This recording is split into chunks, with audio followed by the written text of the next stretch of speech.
APJED contributors to share their ideas to a broader audience to increase traffic and citation, also to share the author's experience contributing for APJED.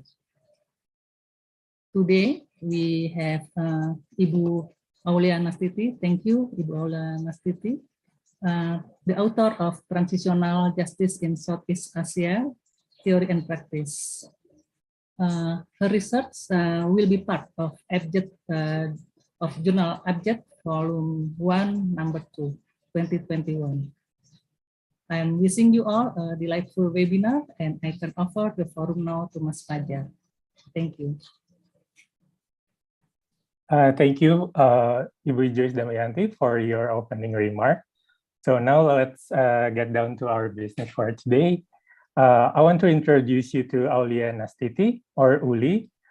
She is a Ph.D. candidate from Political Science Department, Northwestern University.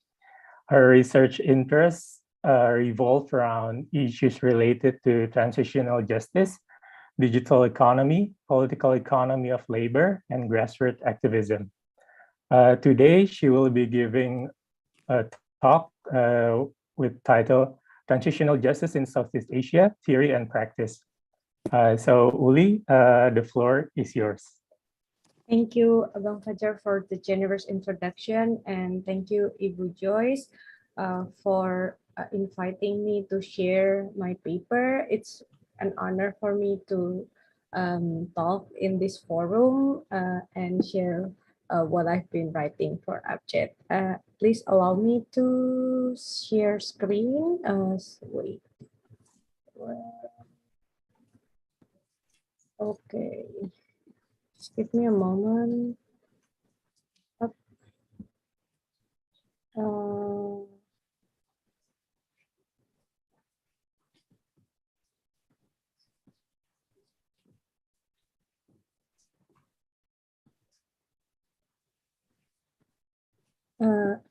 Are you, can you all see my slide?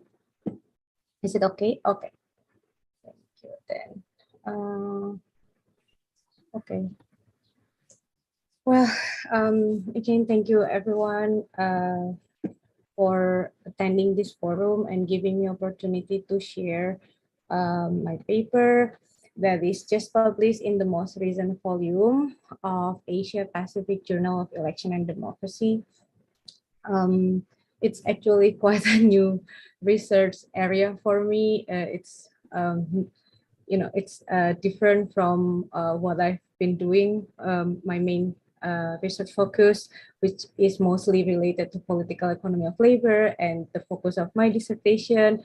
But maybe by the end of this talk, I can share with you why I, sort of make diversion to write about this topic for APJED. But first of all, one may wonder why we talk about transitional justice. Why I talk about transitional justice in a journal about election and democracy. What does transitional justice does anything to do with democracy or democratization? But actually, the more I think about the state of democracy in Indonesia, especially from the vantage point of labor activism, which is my main research interest, the more I realize that somehow it's the state of democracy, which are currently seeing a lot of decline in Indonesia now, is related with the way we as a nation have been trying to come to terms with our past, which is the authoritarian regime. And in that context, I sort of reflect on how the process of political transition in Southeast Asia in recent years, we've seen a lot of political transition in recent decades. There are a lot of democratization process as well in Southeast Asia, and there have been attempts to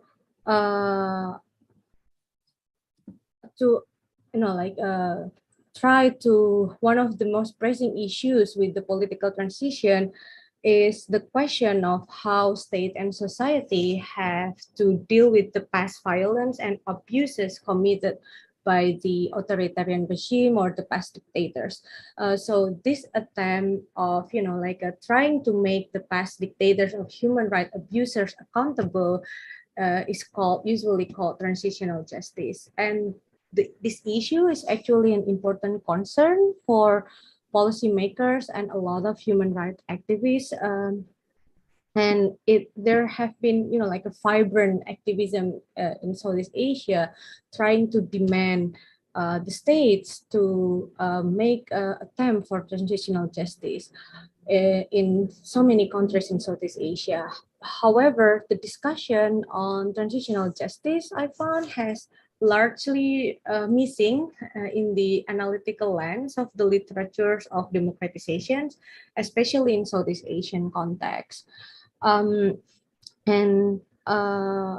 but it's quite unfortunate that the literature doesn't really talk about this because I think Southeast Asia offers a very fertile analytical ground to think about the determinants of transitional justice and what it means for the democratization process. And the analysis in Southeast Asia context is not only useful to fear the lacking regional analysis in the literature of transitional justice itself. So the literature, from what I've reviewed, the theory of transitional justice is mostly developed from the context of Latin America and Eastern European countries, which are the two regions that constitute the third wave of democratization, or what Huntington called the third wave of democratization. But actually, looking at Southeast Asian context, I think will yield two theoretical benefits for us. The first one is that it gives us insight about the scope of existing explanation, or it helps us to answer under what condition actually the theory that develop in other region can travel, and why they can work in some of the cases in Southeast Asia but not others. And it also helps us to identify variables, mechanisms, or alternative pathways which are overlooked in the existing literature. So that would be like sort of the gap in the literature that I'm trying to address in my paper. And my goal for the paper is actually quite a modest one. It's not trying to develop a new fancy theory or anything. It's just actually to bridge the gap in the current theoretical state and reflecting on the empirical experience of Southeast Asia, and try to make a dialogue between the theory that is developed from other region, and then reflecting on what can Southeast Asia say about these theories. So to achieve that goals, I actually do 3 steps. The first one is to review the theoretical debates in the literature on transitional justice. And then the second step would be to do like a brief case study of 4 Southeast Asian countries, which constitute the typical cases of transitional justice. And then after that, I sort of like doing the analysis or theoretical assessment to say, to what extent the theory actually correct in explaining Southeast Asia, and what are the some other alternative explanation that is overlooked in the theory. So that's why it's sort of like the title of the paper is Theory and Practice. So let me begin with a quick review of the 2 dominant theories of transitional justice. And usually the theories start with the question of trying to explain why and how countries, especially countries in transition, of course, because it's transitional justice, why and how countries in political transition adopt measures to hold accountable past violence and human rights abuse. And the context is political transition, usually transition from authoritarian regime to democratic regime. And then the two predominant theory that is very influential in the literature are, the first one is the balance of power theory, which actually emphasize like a really like political aspect of the elites, and it emphasized the mode of transition and the power relation between ongoing and incoming rulers as the main factors that determine whether states will punish or forgive the past dictators. And the second predominant theory, like the second competitor theory, is the justice cascade theory. So it's really different from the balance of power theory in a sense that justice cascade actually emphasize more of a ideational aspect, a norm aspect, as the key drivers that push the state to adopt measure of transitional justice. And the key actors emphasized in this theory is also different. It places a lot of role and credit to the civil society activism, human rights activists, and so on. And okay, so let me first delve in more detail about the balance of power theory. So it's actually developed mostly by Sam Huntington, very influential scholars of democratization. In his book, How Countries Democratize in 1991, he sort of like also developed the theories of how the countries who are doing political transition or democratizing countries trying to hold accountable of the past regime. And Huntington actually argues that the decision of whether to punish or pardon largely depends on the interests of the political elites. And the assumption is that the struggle of interests and the capacity between the old and new elites actually define whether or not the democratist or the reformer regime, the incomer regime, will try to hold the past regime accountable. And the theory further posits that the variety of the transitional justice measures depend on the mode of transition. And he actually identifies three types of transition. The first one is the transformation, where the decision to reform comes from the old regime elites who have upper hand contra the opposition, and they want to keep their power by changing political climate. So the institution might change, but the dominant power is still the same. And the second mode of transition is transplacement, where the old authoritarian elites have declining power in facing the challengers, but actually they were able to negotiate the exit terms to, like avoid judicial measure to hold them accountable. And the third one is replacement, where the old regime was completely overthrown and replaced due to the lost power, and an incoming regime is actually very strong in replacing them. And this mode of transition, Huntington argues, like from this mode of transition, he hypothesized that it will lead to a varied outcome of justice process. He claims that in transformation, former officials of authoritarian regime were almost never punished. So in transformation, usually it leads to impunity. While in transplacement, the justice or the accountability process is usually an issue to be negotiated. And in replacement, it almost always leads to punishment, trial and punishment, like any kind of measure to hold the past dictators accountable. And in, like from this theory, we can generate, like three hypotheses, of course, regarding the type of the transitional justice that follows the mode of transition. And Huntington actually also made a hypothesis regarding the timing, that the usual timing matters for him, that given the narrow window of democratization process, it's quite a short-lived process.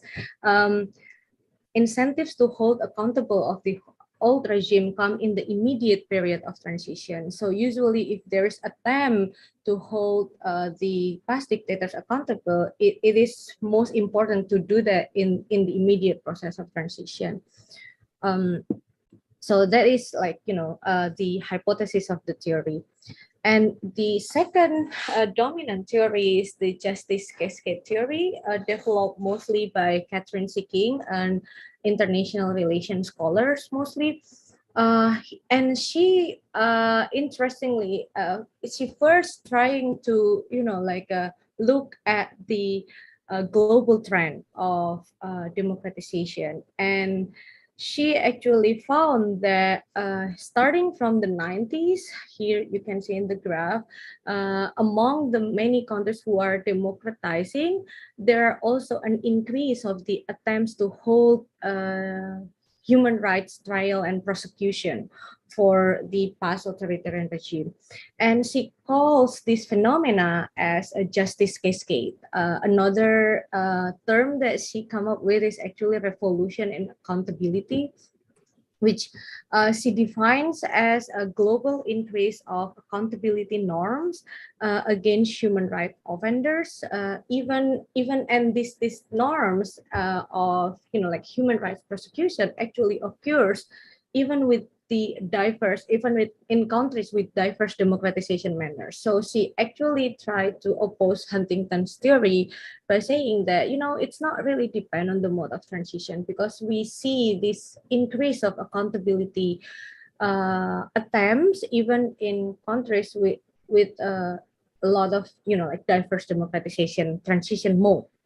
And from this phenomena, she actually argues that the justice cascade, or this global increase of accountability norms at the international level, is mainly driven by international force. And it is mostly due to the diffusion of norms of human rights protection that is pushed at first by the like human rights activists, public interest lawyers, jurists, and she called them as norm entrepreneurs, and they are the key actors in this theory who are over the decades mounted legal challenge to push through institutional change.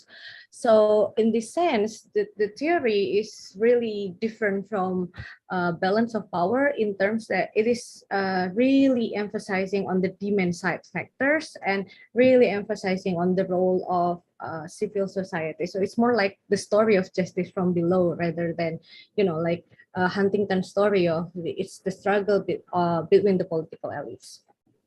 And so what I'm trying to do in my paper is sort of like to put these two theories in dialogue with the empirical realities in Southeast Asia.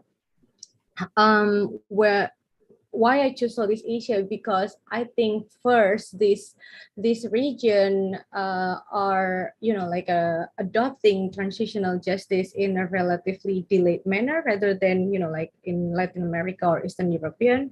The two particular region developed in other theories. And in Southeast Asia, I think it's sort of like interesting because all these four countries that I analyzed in my paper, they have adopted some measures of justice to some extent, but not all of them adopt the measures equally. In general, in Southeast Asia, we can identify three most, most common measures of transitional justice.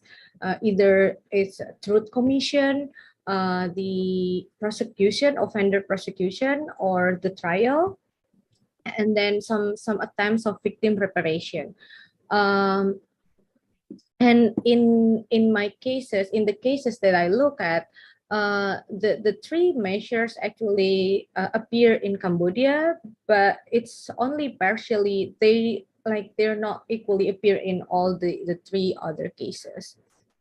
So I think it is interesting to sort of like analyze the Southeast Asian countries in a sort of like comparative lens, because previous studies of previous empirical studies of transitional justice in these countries mostly focus on, you know, like only one countries and limited within countries analysis rather than looking at comparative perspective. And but I think the advantage of looking at comparative perspective is that it gives us opportunity to reflect on why some countries adopt full measure of justice, why some of them only partially, and some of them even resort to amnesty or impunity, or, you know, like really just forgive and forget the past human rights abuse. So let me first start with the brief review of these cases. The first one that the first country that I looked at is Cambodia, which is actually perhaps the landmark case of transitional justice in contemporary Southeast Asia, and it is the most studied case in Southeast Asia in the literature. And the transitional justice process in Cambodia has been adopted in particular to address the mass killing and crimes committed by the Khmer Rouge regime from 75 to 79. And the primary justice measure in Cambodia is actually the establishment of the extraordinary chambers in the courts of Cambodia, or ECCC, which actually is a hybrid court, like partially international court and partially national court, to hold accountable those who were most responsible for the crimes and serious violation of Cambodian penal law, international humanitarian law, and international convention recognized by Cambodia. That's why it's kind of hybrid, because the jurisdiction applied in this court is both international and national law. And observers of, you know, like Cambodian transitional justice usually like agree on saying that it is the transitional justice in Cambodia is actually a relatively successful process, because it's not only successful in terms of punishing the high rank people in the Khmer Rouge regime, but it also made attempts to victim support, production of legal culture rooted in international law, and given people means to you know, like begin to recognize and transition from the days of Khmer Rouge through the establishment of like Truth Commission, which tries to establish the common historical truth, and then also made attempts for individual victim reparation.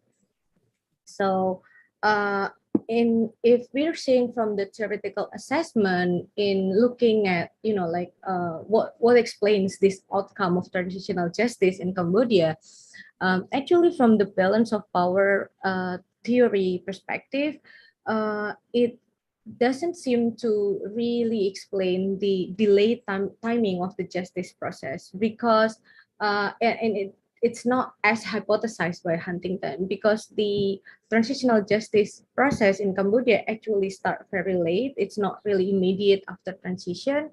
And the new rulers of Cambodian state was not really incentivized to punish Khmer Rouge, even after, you know, like the transition mode is replacement. And Huntington would hypothesize that in replacement, it means that it's punishment. Well, the outcome is true that it's punishment, but the incentive is actually better explained by the justice cascade theory, because it is actually come from the international pressure, international norms of human rights protection, and it's pressure from the international institution. However, the justice cascade theory actually gets the primary actor a little wrong, because the role of civil society in the Cambodian process of transitional justice is quite minimum compared to the international institution, and the demand only came after the ECCC has been established by the international institution. And what about East Timor, the second case of transitional justice in Southeast Asia? In East Timor, I think that the transitional justice happens in the context of post-colonial states against former colonizer or Indonesia, which actually done an unlawful occupation to East Timor. And the attempt to conduct the transitional justice in East Timor actually came immediately after the referendum in 1999.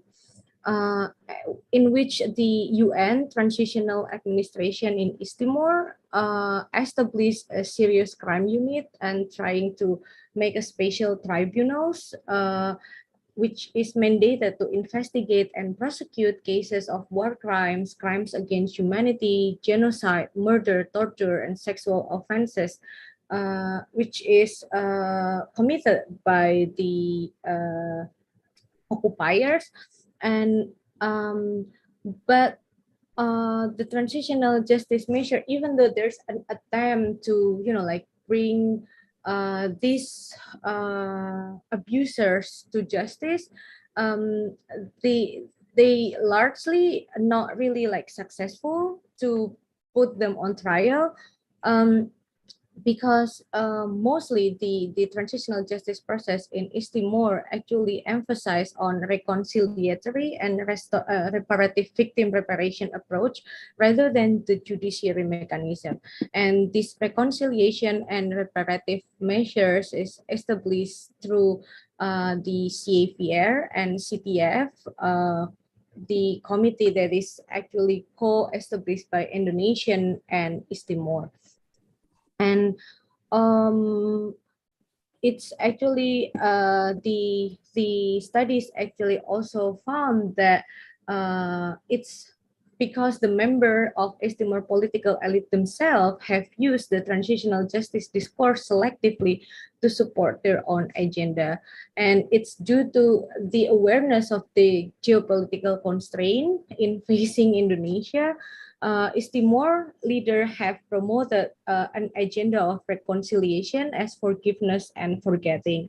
And that's why the East Timor government decided to pursue justice more of at the societal level by establishing truth commission and victim reparation rather than trying to hunt down the high-rank human rights abusers who are mostly Indonesians. And so if we look at from the theoretical assessment, from the point of view of balance of power theory, we see that in East Timor, the justice is actually a negotiated result. However, it doesn't match the mode of transition that is mostly replacement, right? The theory would predict that in replacement, it will have been like a full mechanism of justice with punishment and so on. But turn out the outcome is more negotiated. And from the justice cascade theory, I think that the theory is more helpful in terms of making sense how, again, the justice process in East Timor is largely driven by the international norms, international institution. However, it is still not enough to explain why, despite the strong demand, we like the East Timor does not yield a more comprehensive justice. Like it doesn't have like a trial like in Cambodian case. Okay, now let's move on to the third case, which is Philippines. In my analysis, the transitional justice in Philippines, I mostly focus on the one in regard to Marcos human rights abuse. And the transitional justice in Philippines is actually largely stagnated, as Marcos went unpunished despite him going to exile. And the creation, the post-Marcos government actually tried to have attempted to make some transitional justice measure by creating the Commission of Human Rights. However, this commission, the power of this commission is very limited to making recommendation and not really deciding on prosecution. So at the end of the day, the final say is still on the government. And other measures, I mean, the studies of the Philippines transitional justice usually characterize the post-Marcos justice attempt as superficial and performative, because despite the establishment of those committees, the Truth Commission, for example, the Truth Commission, it does not reach a conclusive answer. It does not give the society like a closure, or nor giving victims any reparative measures. And the Philippines is actually a curious case for the theory, the predominant theory of transitional justice. Why? Because from the balance of power theory, Huntington himself characterized Philippines as a replacement transition. While the justice outcome should be more like comprehensive, should be driving toward punishment of the outgoing authoritarian regime. However, the outcome of justice in Thailand actually contrasts with his theoretical explanation, where it's mostly been superficial and performative.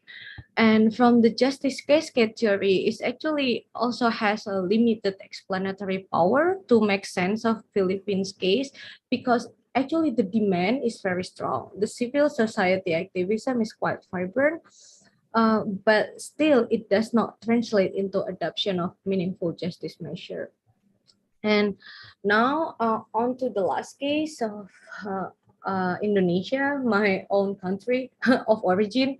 While in Indonesia, there has been a lot of cases of human rights abuse. Some of them include the 1965 mass killing, anti-communist mass killing, 1988 killing in Tanjung Priok, 1991 East Timor, Santa Cruz massacre, and 1998 Reformation, and then 2003 the Aceh military zone. And from all of these cases, the outcomes actually vary. Like, however, the justice outcome in Indonesia largely failed to provide justice measure.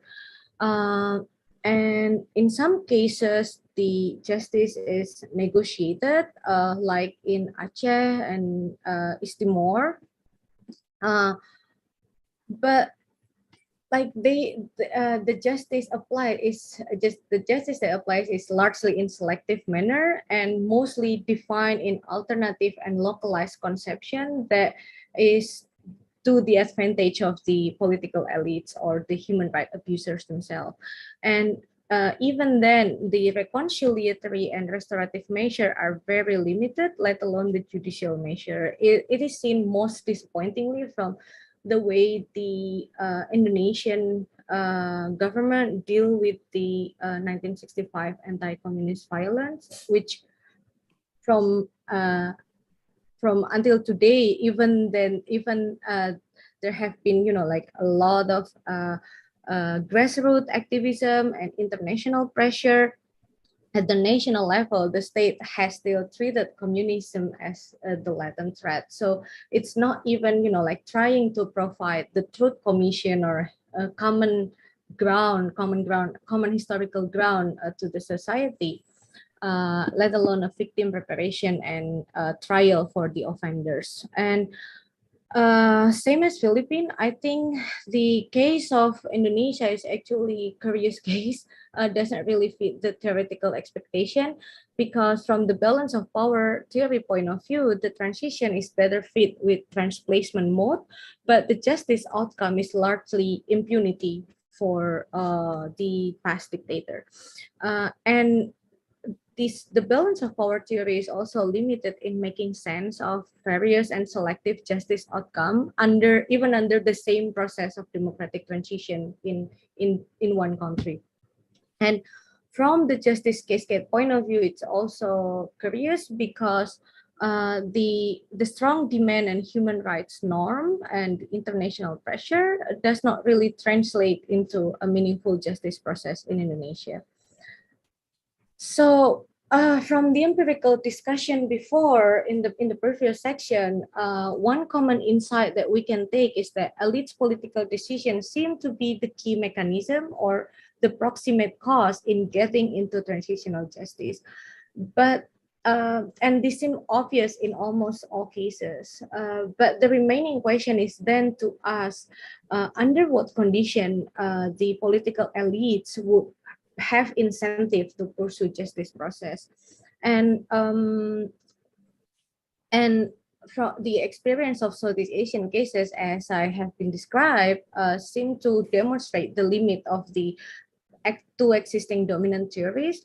And so that from this, like a reflection on the cases of Southeast Asia, I sort of like propose three potential alternative explanation. The first one is that the actual outcomes of justice may actually depend on whether elites can circumvent international norm and turn to localized notion of what counts as justice to serve their political interest.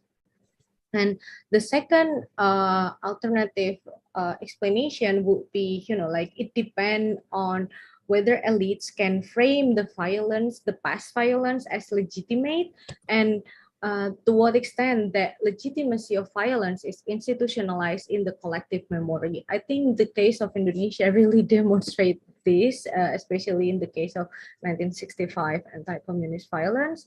And the third plausible explanation would be that the incentive to pursue transitional justice depend on how much the current ruling regime are actually complicit in perpetrating violence, and to what extent do they have like political stakes? I mean, to what extent their power and influence are compromised if they decide to pursue the transitional justice. So that will be like the my sort of like little contribution to the literature that I try to identify these three overlooked mechanisms in the pre-existent theories. So with that, I conclude my paper with argument that, like based on the reflection on empirical experience of Southeast Asia, I demonstrate that both balance of power and justice cascade theories seem insufficient to explain the variety of outcome of transitional justice in Southeast Asia. And while the theories are right in highlighting elites' political incentive as proximate cause, they are inadequate to identify under what condition the elites will be incentivized. And the second argument that I propose in my paper is that the incentive to adopt transitional justice may actually depend on three alternative factors that have been overlooked in the literature: the localized notion of justice, the legitimacy of past violence, and the degree of elites' complicity. And I end my paper with sort of like encouragement, like a push toward the literature that further research needs to be done to examine how the pattern of transitional justice actually influence and shape the democratic process, especially how it relates to the tendency of democratic backsliding in the Southeast Asia currently. I think that will be the end of my paper, like sharing about my paper. I know that the organizer asked me to share about the process of writing for the paper, but do I still have time for that, Mr. Fajar? Yes, I think you still have time for it. Oh, okay. You can like explain like in 5 to 10 minutes. I think that's fine. Okay. Okay, wait, let me reshare that.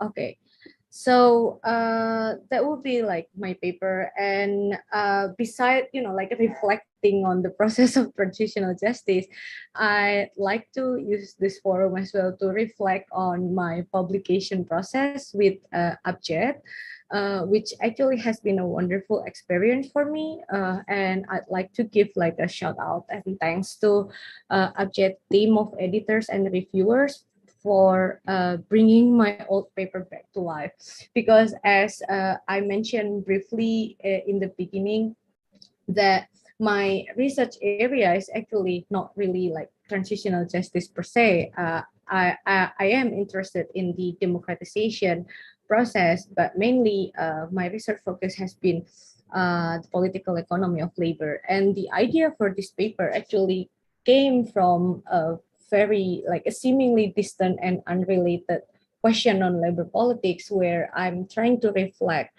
I'm trying to understand the historical process that makes organized labor in Indonesia remain relatively weak and fragmented after the democratization. And I found that one of the things that continues to impede the rebuilding of organized labor and more generally the civil society power in Indonesia is due to the legacy of violence from the past authoritarian regime is still looming large in our daily life.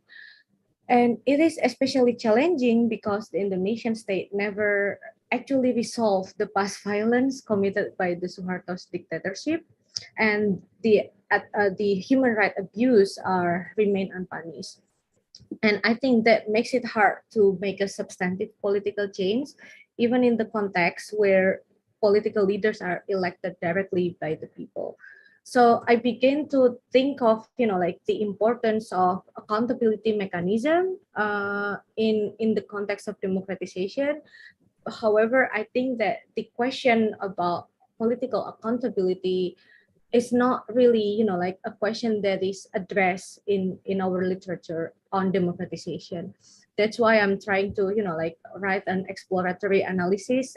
So this paper actually developed from a graduate course that I take at my university, and then I try to pitch the paper to APJED. I'm actually at first when I'm pitching it, I have like worried that first I'm like still nobody in this scholarship on democratization, but like I'm trying to pitch, and the theme that I bring is quite unfamiliar perhaps in the literature of democratization, but I'm really thankful to the feedback that APJED editors and reviewers give to me, which is really improving my paper and trying to, like, convince me, even there, even when I'm not really convinced how this talk or this discussion about transitional justice can contribute to the literature of democratization.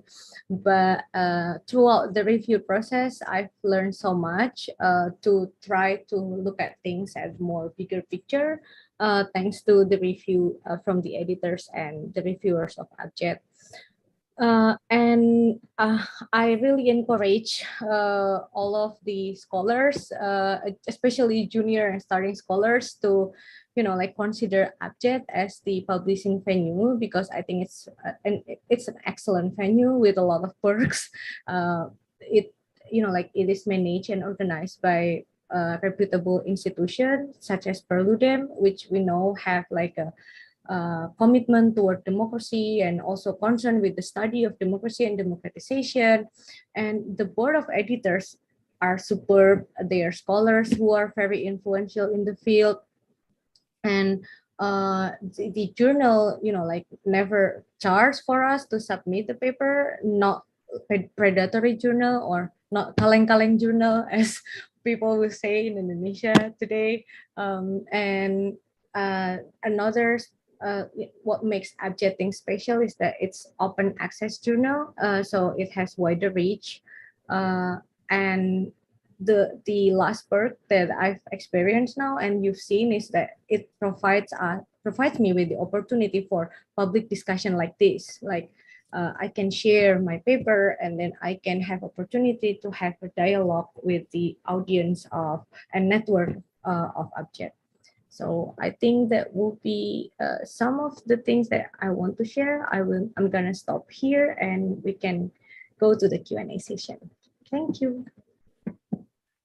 Thank you so much, Uli, for the very interesting presentations. I think now we can move to the Q&A sessions. But before that, I just want to say that for the Q&A session, I think we're going to have like a few rounds of Q&A sessions. In each session, we're going to take like 2 or 3 questions per round until we run out of time. You can use either your mic or you can just type your questions or comments in the chat box.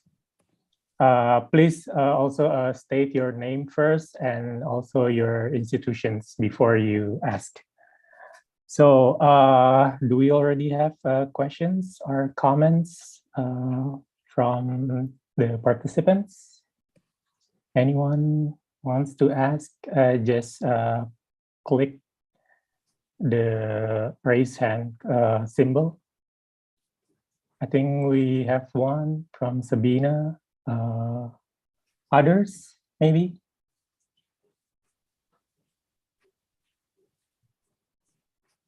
No. I think we can start with Sabina first. Go ahead, Sabina. Thank you, Fajar. Hi, Uli. I'm Sabina. I'm from Ariman program. Thank you for your fantastic presentation. I haven't finished reading the paper, but I thought it was a really good one. I wish I can write as well as you. I'm interested in asking whether you think this process of researching on transitional justice sort of stimulate. Do you have any thoughts on whether there's a connection between why ASEAN is not as useful or legitimate, as powerful as we want? Do you think that it has a correlational, it has a connection with things that you said previously, such as how different framings of justice in these different countries, different localities in each countries? Do you think there's a connection between poor transitional justice and our lack of institutionalization in the regional context, such as ASEAN? And I was wondering, in your reading of Seeking or Huntington, did they have any mention if accountability of institutions, emergence of norm entrepreneurs has a lot to do with increasing power among EU members, the EU itself, or I'm sure the IMF or NATO, things like that. What is your take on the connection between transitional justice, democratization, and regionalization of countries? Thank you.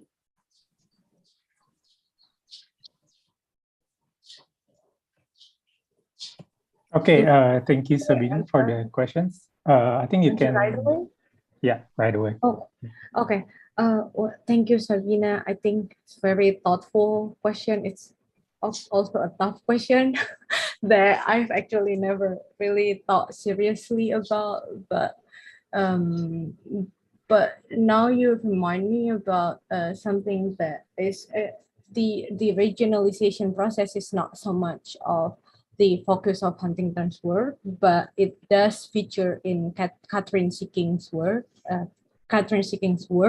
Regarding this, the process of justice cascade and how the norm entrepreneurs sort of diffuse their agenda through the international institution. So yes, in seeking, she would say that there would be like a really strong connection between the capacity of regional institution and the justice outcome, and the connection between the connection, and then like the political cohesiveness between how well the norm entrepreneurs try to influence the agenda of regional institution matters a lot in turn in shaping how the regional institution can or the international institution can pressure further the country elites to take the justice measure. However, as we see, as I've talked before, that the past work, this predominant theories does not really, like delve on the Southeast Asian region. So the next answer to your question would be to think about how would it mean for Southeast Asian context, which we know that in Southeast Asia, we do have ASEAN, kind of like a regional institution. However, I think you're absolutely right that I would really agree with you that, like in the studies that I review in the work on transitional justice in Southeast Asia, there have been almost none mention of the role of ASEAN at all. Perhaps it is also due to the like the historical origin of this regional institution, which are mostly founded for economic cooperation, the first one, and then the political principle of this regional organization is never to really like intervene. They are like trying to prevent so much of intervention towards the domestic politics, and they will always say that it is a matter of domestic politics and so on. I would make no claim that I know ASEAN or I'm a scholar of ASEAN or Southeast Asian regionalism whatsoever. However, it's just based on like things that I read about Southeast Asia, ASEAN, the role of ASEAN, and its historical origin. So it's also like the ASEAN as an international organization, is as a regional organization. I mean, never really has a history of connection or no, and the grassroots activism is not really targeted toward this regional organization as well. So their role has been really limited. All right. Thank you, Lee, for the answer. Does anyone have other questions or comments?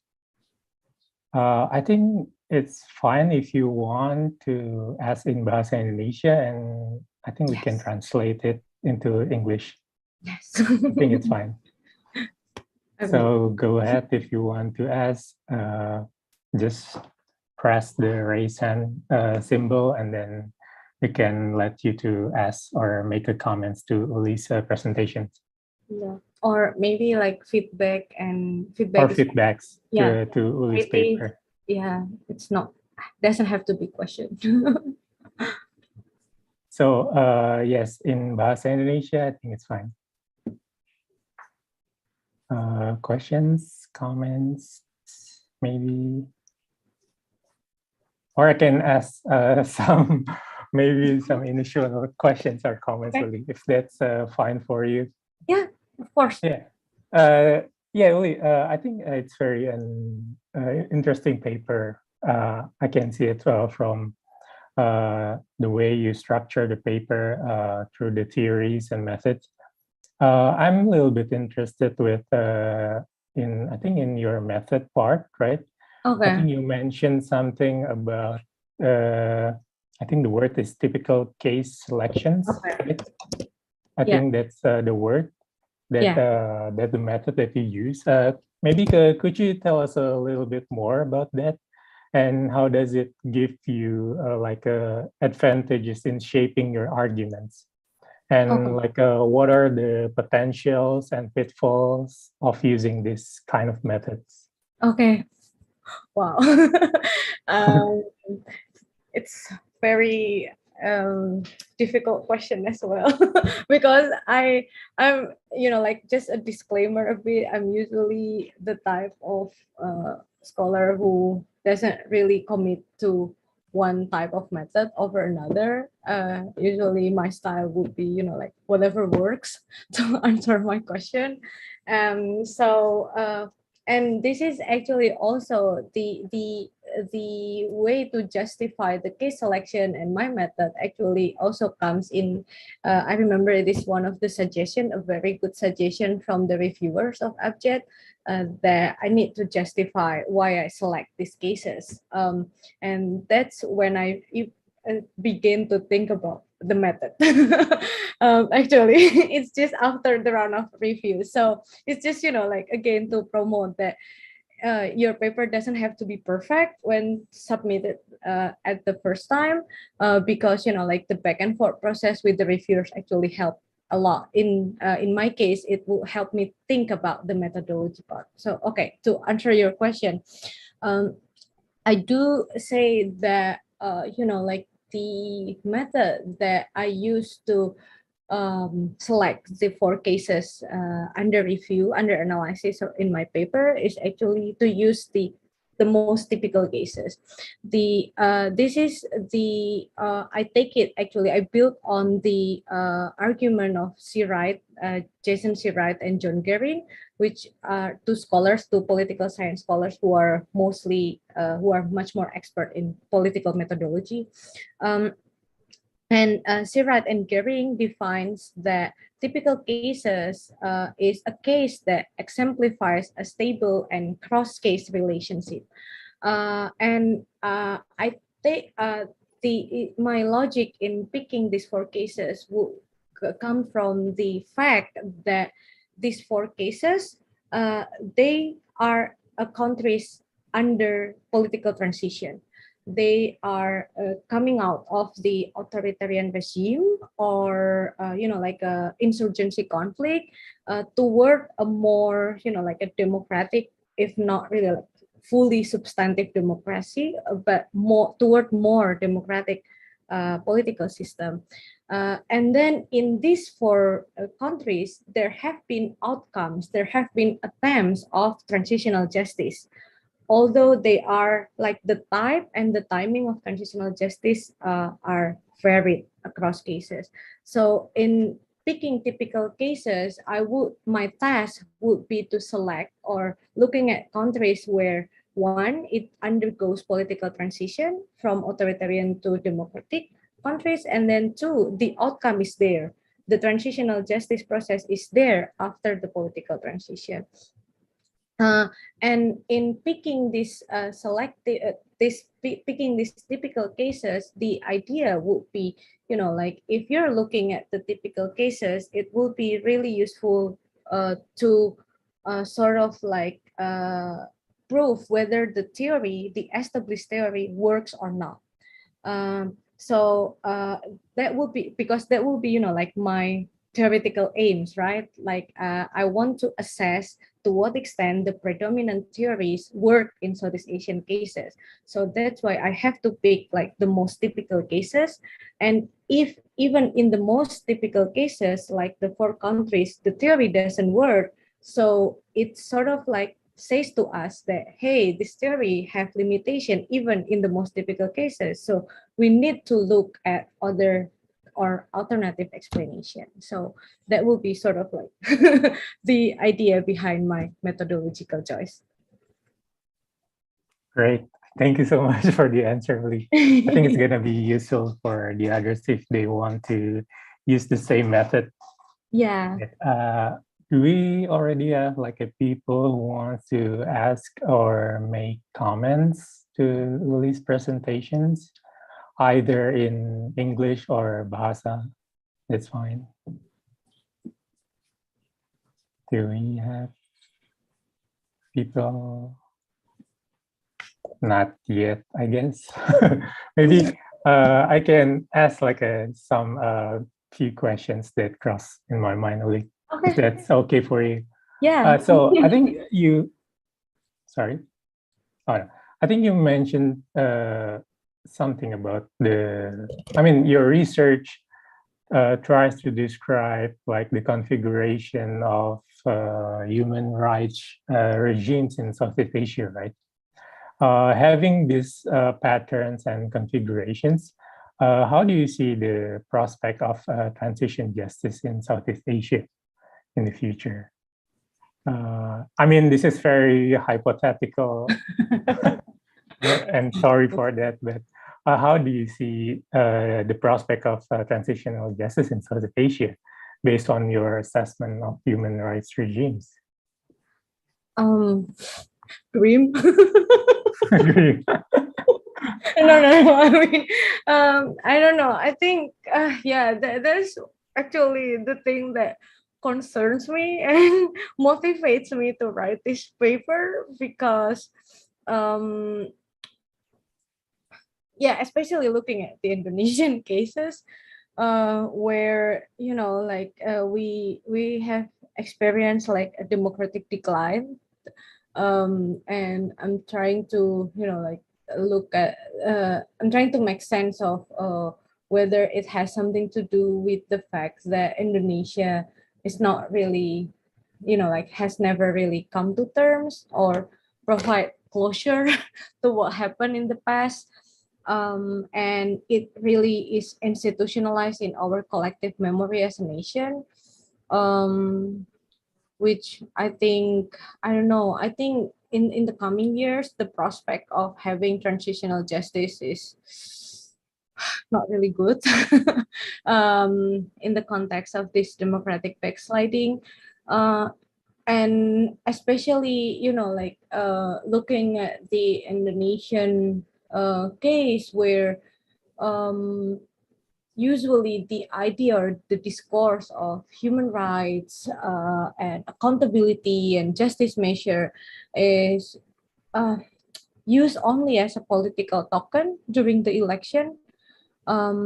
We knew that, like, we learned it the hard way in 2014, where a lot of human rights activists actually supported Joko Widodo, saying that he's not like a figure that is coming from military or old elites, but still like even with this a figure that is supposedly man of people, after he took power, the agenda of justice has been put at the back, and he never looked back at his promise towards his commitment of the human rights cases, and one of the things that I learned from reading about the cases of transitional justice in Southeast Asia, that it makes me convinced that in adjudicating between these theories that I present in my literature, balance of power of justice cascade, I think the role of international norms are even more important. International force and institution are even more important in the Southeast Asian case. So that's why in my paper, I say that justice cascade theory is actually more helpful, even though it's insufficient. But we've seen that, even then, the international force in Southeast Asia, especially in the recent decades, cannot really do much in the context of this democratic decline. I do still have my hope for the grassroots activism, like civil society activism, and I respect that their work have been, persistent and relentless, despite the so many signs of that can make them hopeless. They are the ones that I think keep our hope, even though I should have to say objectively that the prospect is not really good. Yeah. sorry for ending in a, like grim note. No, that's fine, Uli. Thank you so much. I think we have one person who wants to ask. I think that's from Yos. I think you can use the mic, yes, to ask. Thank you, Fajar, and thank you, Uli, for the presentation. I agree indeed that that transitional justice is an overlooked issue in democratization. People talk about institutional arrangement, post-transition, and everything, but the issue of transitional justice usually slips away, except in several countries, as you mentioned in your paper. What makes me wonder is actually the after effects. You have discussed several of the after effects. You have speculated some of the after effects of unfinished transitional justice, right? What makes me interesting is looking on today's Southeast Asia, right? Okay, Timor-Leste is doing well, Indonesia is declining, but the other countries that also quite interesting to be discussed is Cambodia and the Philippines. First, in Cambodia, we have this court for the Khmer Rouge top officers, right? But today, Cambodia is still an authoritarian Cambodia, like full-blown authoritarian. I don't know how the transitional justice. I think you mentioned that in your paper that it's not the only answer. It's not a guarantee to a better democratization process, but it's quite interesting to see why in Cambodia we have the process, the transitional justice process, but the outcome is still a full-blown authoritarian. Although arguably there's no killing field in modern authoritarian regime. And second one about the Philippines, I think there's some of the participants here maybe to comment also on the situation in the Philippines, whereby the son of Ferdinand Marcos, Bongbong Marcos, is now the leading presidential candidate in the Philippine election 2022.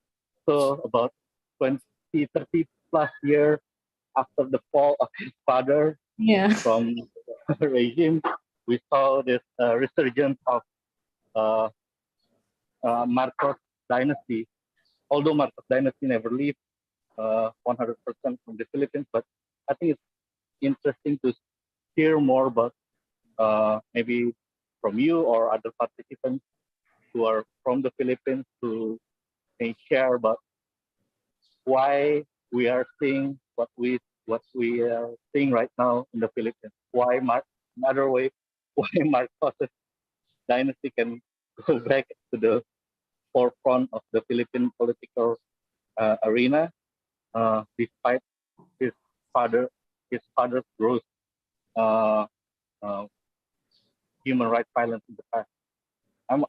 Because I'm quite concerned that according to some political scientists, Indonesia is also heading towards Philippinization of politics, right? So perhaps we can get some insights from you. Thank you, Uli, and great presentation once again. Thank you, Yos, for your comments. Uli, do you want to respond to that? Sure. Thank you, Yos, for the very insightful comments. Quite an update on Cambodia and Philippines as well. Admittedly, after writing the paper, usually I sort of like move on and not really think much about the cases anymore. But you're absolutely right that in saying that, like in Cambodia and Philippines, we know not only in Indonesia, right? Like not only in Indonesia, the state of democracy in Southeast Asia is saddening right now, And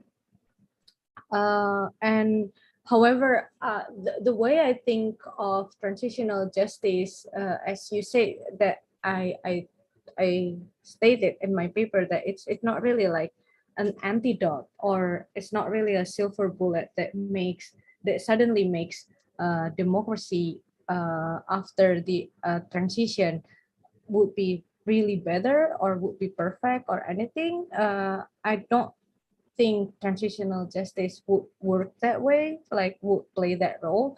But at least, like I think if a country coming to terms with their past, and then like try to make everything clear, and then address or make the past crime accountable, the function would be one that it provides some sort of deterrence mechanism to the next elites, to not really, like to prevent that some sort of the same type of crimes, the same types of human rights crimes. So, and you're right that in Cambodia, even though right now it's really like full-blown authoritarianism, they are, like they know that they are binded by the norms and the, like a legal code that like mass killing is, of course, it's like a big no. Can never be repeated. And the second would be, like the importance of transitional justice besides serving as some sort of like deterrence mechanism, or limit, at least limit, if not, like if not preventing the dictators to rise, at least limiting them. The second role would be to help the society to have a more, I don't know, like what is the right term, like to have a more participatory, or more, not participatory, more like productive collective memory. And I really learned it from the case of Indonesia and the case of the organized labor unions, the type of civil society groups that I look at mostly, where if, like the history is not built under the common ground that, like sort of antagonize the civil society or antagonize the critics of the government, I think it would be more productive for the civil society themselves, that they will be able to participate more fully in the public discourse, and not really, like fearing of repression and so on, which I think is one of the things that hampers Indonesia today. At least in the case of the civil society groups that I look at, there are still a lot of quite fear and worry and so on, because the, like the past violence is never really addressed. Like we, as a society, like we tend to have like this image that, like that if we are, like racist, we will be punished and so on. It's not the elites that will be punished if they do the repression. So I think with that saying, by saying that, I think the role of the transitional justice would be try to limit the elites but facilitate the civil society to participate more fully. But right now, what happened if the transitional justice is absent, is not there, it's the reverse. It will be to deter the civil society and then to facilitate the elites to repress like the society more and more. And regarding the Philippines, yes, I mean it's also saddening. But I'm also interested if there's a colleague from Philippines who want to share their views on this.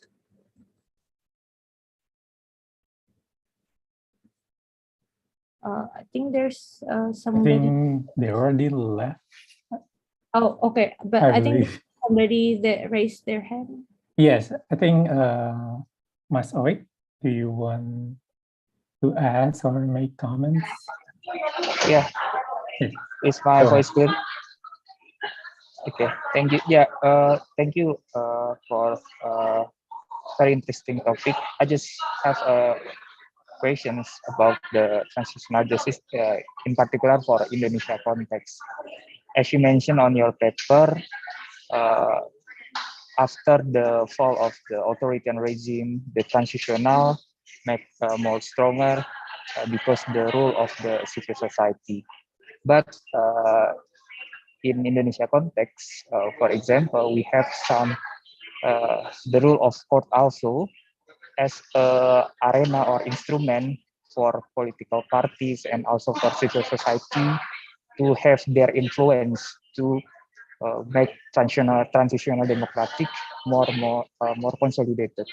For example, in our organization Perludem, if we have failed to make some suggestions or we fail to advocate some issues in parliament or in executive branch, after the parliament make the law for elections law, we come to the the constitutional court to continue our advocations to get our influence regarding to the democratic process in Indonesia, in particular for electoral process. So I don't know in the Philippines or Timor Leste about the rule of the constitutional court.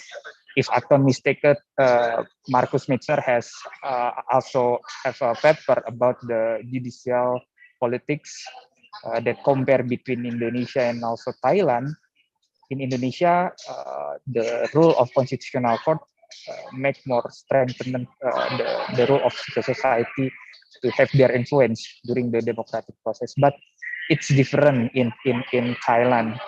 So my question is regarding about the role of civil society. So what do you think about the role of the court that become the instrument or arena to civil society to make their influence during the process of democratic in Southeast Asia? Thank you. Uli, Okay. you can right away. Thank you, Mas Heroic, for the question. I think it's really interesting question that makes me think back about the role of the court, like in the recent political fights in Indonesia, especially the context of omnibus law and the review KPK and so on and so on. But so there have been, first of all, I'm not specialized on the politics of court.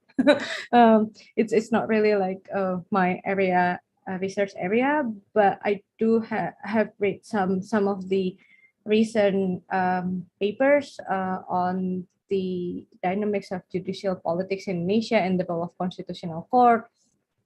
And there have been, I know there have been scholars who argued that, like the functionality, the role of the court in Indonesia that becomes like a battle arena, actually sort of like a testament that there's still some, like dynamics of democracy in Indonesia, that it is not really, like decline or recessive and so on.